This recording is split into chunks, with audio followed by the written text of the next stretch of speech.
نحمده ونصلي على رسوله الكريم اما بعد۔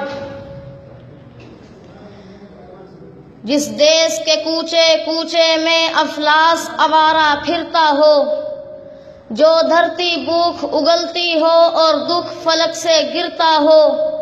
جہاں بھوکے ننگے بچے بھی آہوں پر پالے جاتے ہوں، جہاں سچائی کے مجرم بھی زندان میں ڈالے جاتے ہوں،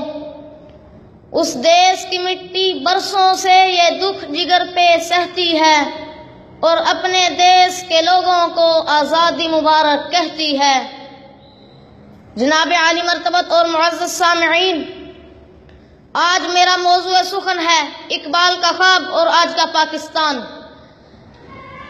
وقت کے مفکر علامہ محمد اقبال 19ویں صدی کا مشاہدہ کرنے کے بعد 20ویں صدی کی ابتدا میں ایک خواب دیکھتے ہیں اور اپنے رب سے ایسی تعبیر مانگتے ہیں، اے اللہ اس ملک کے نوجوانوں کو اتنی ہمت دے کہ وہ اپنے لیے ایک علیحدہ ریاست، ایک علیحدہ مرکز اور ایک علیحدہ ملک قائم کر سکیں۔ وہ خواب تھا ایک گلستان بسانے کا، وہ خواب تھا یہاں کے باسیوں کو ترقی یافتہ ممالک کے برابر لانے کا، وہ خواب تھا یہاں کی ماؤں بہنوں بیٹیوں کو فاطمہ، خولا اور سمیہ کی طرح پاک دامن بنانے کا، وہ خواب تھا یہاں کے باسیوں کو ترقی یافتہ ممالک کے برابر لانے کا، وہ خواب تھا اس قوم کے روح رواں نوجوانوں کو ترقی کی شاہراہ پر گامزن کرنے کا، وہ خواب تھا ایک ایسی ریاست، اسٹیٹ اور ملک و وطن کا جہاں فکر بھی محمد کی ہو، فلسفہ بھی محمد کا ہو، نظریہ بھی محمد کا ہو، سوچ بھی محمد کی ہو اور امت بھی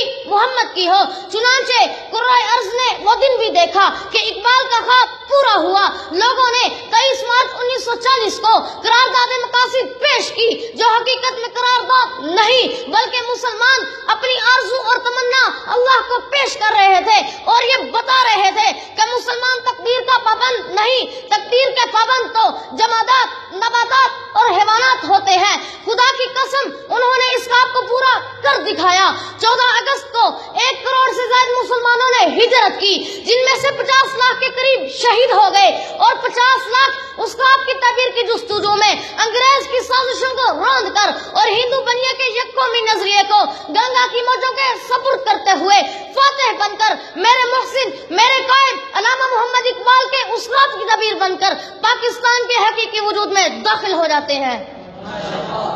جناب صدر،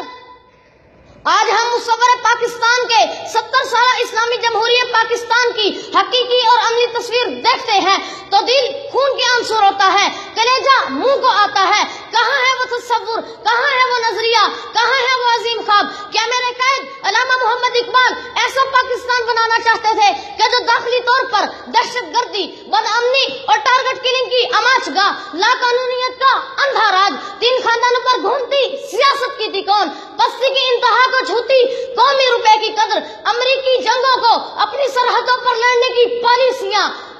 بیرونی NGOs کو سرکاری اجازت نامے جاری کر کے